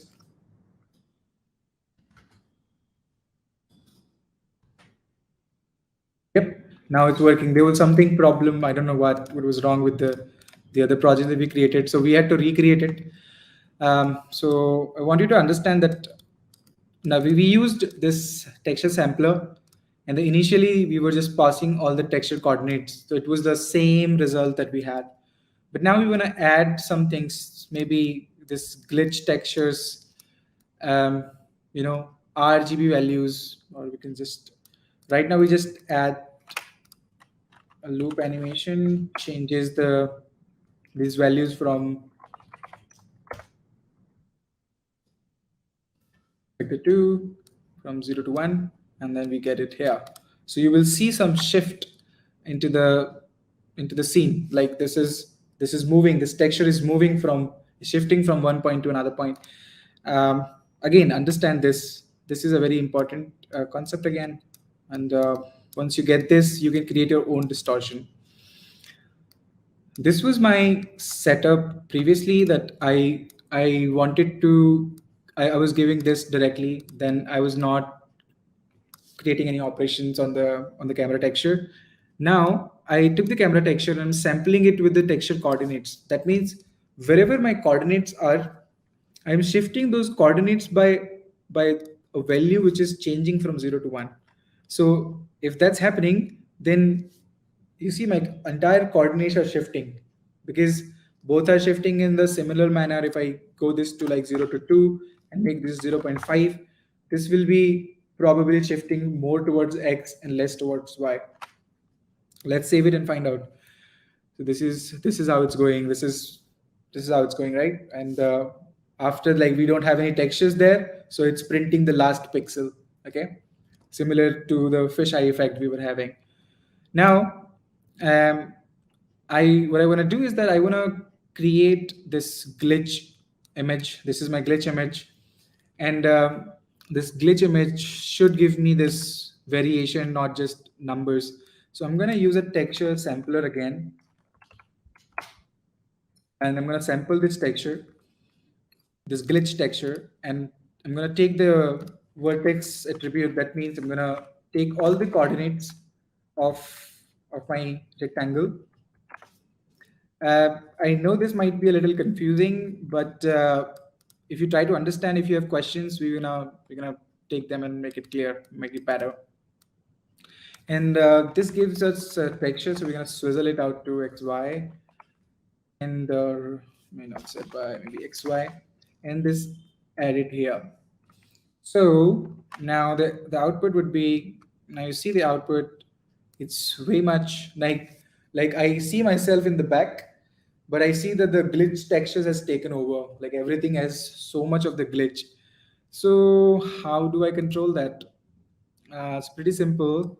That the amount of changes that this guy is making, if I multiply it by zero point 0.1, then it won't make so much of changes. Okay. If I do that, then you see I can see myself a little bit there. I can see that there's something happening. So I reduce it a little more, maybe go up to like 0.01, and then I see that how much am I at. And you see that the glitch effect is there. There's a couple of, I can see myself moving, and that glitch is coming. Now, if I want to move these x and y coordinates individually, I can do that, right? I can, I can add some things to it. I can probably, add that logic of like this entire texture could be added with the two, and there's a loop animation which gives me a transition uh, from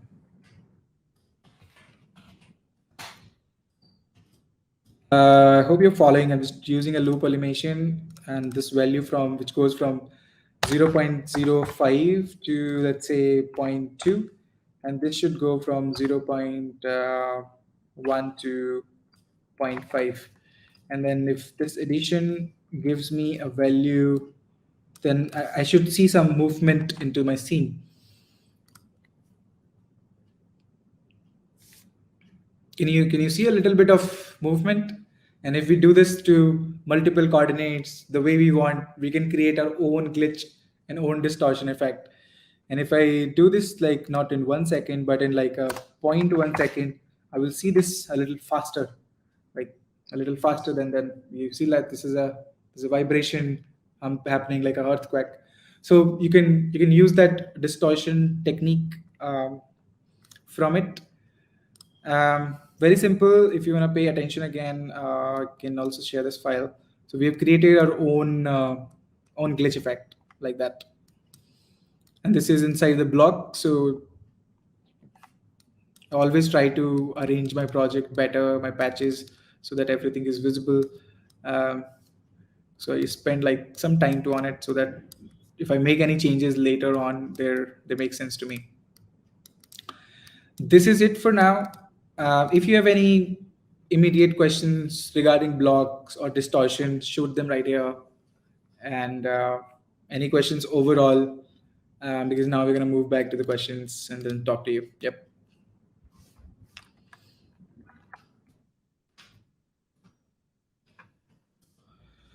Any questions? Uh, if you have, let me know.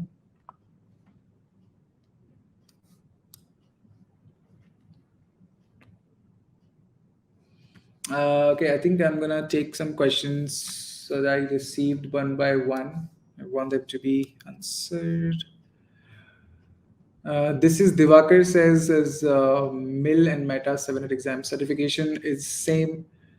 I don't think so. I think they're different. MIL. I'm not sure about the certification that you're referring to. What is MIL? And then Shekhar Kushwaha says, is this template available in version 130? I think so. It's available there. And Mahek says, can you explain the differences between render pass and normal experience? The render pass is render pass. What is a render? A render of something is projecting that image somewhere. So you're rendering something out. That means you are projecting that image onto the screen. And then render pipeline gives you that sort of capability to choose between which objects, which scene you want to render it out in particular at a particular point of time. So there is no difference. It just render pass gives you more flexibility over over your textures that you are showing on the camera on the screen.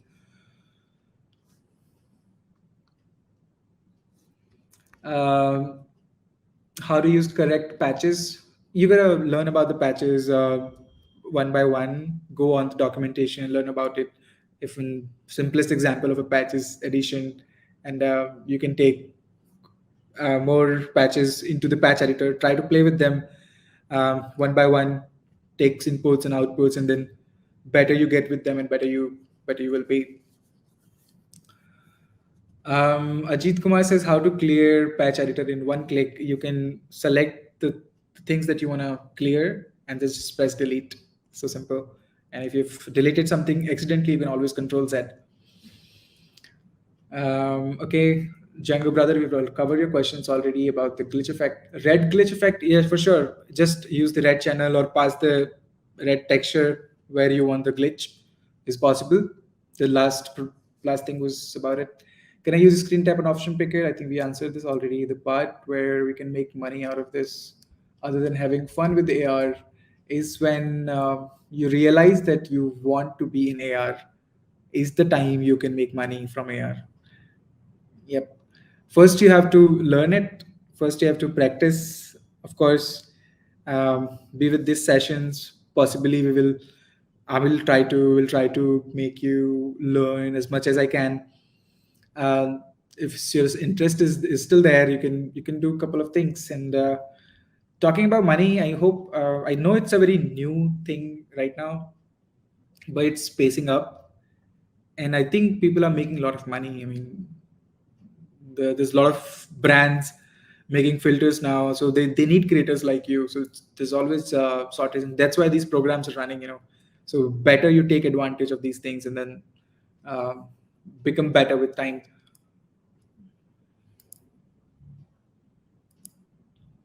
I think Jessica, I answered your question already about disconnecting the patches from the main block. I know how to make airfix money. Okay. All right. Any new questions? Sahil, difference between a plane and a rectangle. Uh, Both are used. The plane and a rectangle are a 2D. These are 2D things. The both are used to project something on them. A plane is always a square, instantiated as a square, um, while a rectangle is um it's a rectangle shape. So let me quickly give you brief on that. You able to look at my screen? I think so. All right. Um, as I said, the plane is a square format where you can project any texture on it. So, for an example, if I have that glitch texture here, and I have this glitch texture to give into this guy, this material directly. Okay, and you can see that the glitch texture is printed on the entire canvas. And if I take the plane and make this also, then there's a little bit not noticeable difference that you will realize. It's not the best image to give this example, but the texture on the rectangle is stretched a bit.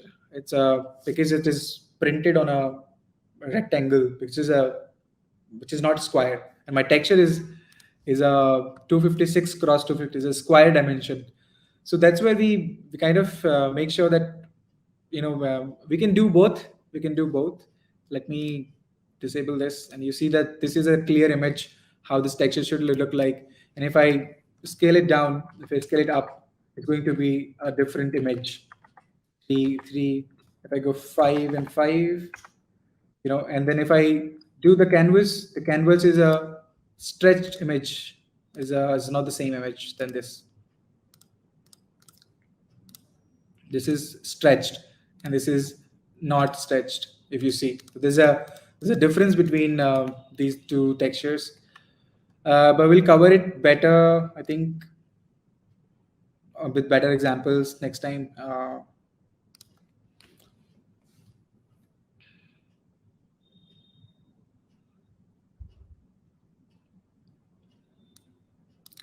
No, Sumit Sani, we can't access the camera feed as a pixel array, but no, we can't do that.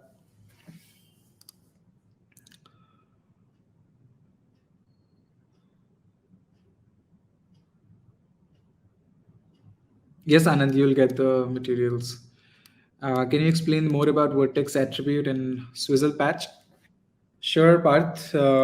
Vertex attribute is the coordinates of the entire rectangle. So the vertex attributes means every attributes means details the coordinates of every vertex. So all the pixels they're known as like different vertices. So those vertices have the coordinate values. So if I take that patch into the texture sampler, that means I'm passing all the coordinates to the texture that I'm sampling. So that's one. And the other thing is swizzle. Swizzle is to just take out a particular vector value out of like, if you have a vector 3 value, like if you have vector 2, this texture coordinate, there's a 2 vector value x and y. If I just want to access x or y, so I'll just use swizzle and say like x or y. So like swizzle can have x, y, z, or 1, 4 kind of inputs, x, y, z, and 1. We'll cover this particular patch in the next session. I think we're running out of time for this one. AR, any role have in Web3? They are going to be interrelated for sure, but it's a very subjective question, Nashab.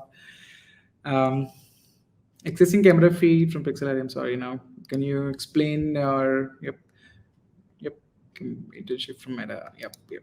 Okay. I hope you get internship from Meta if you keep working, keep creating.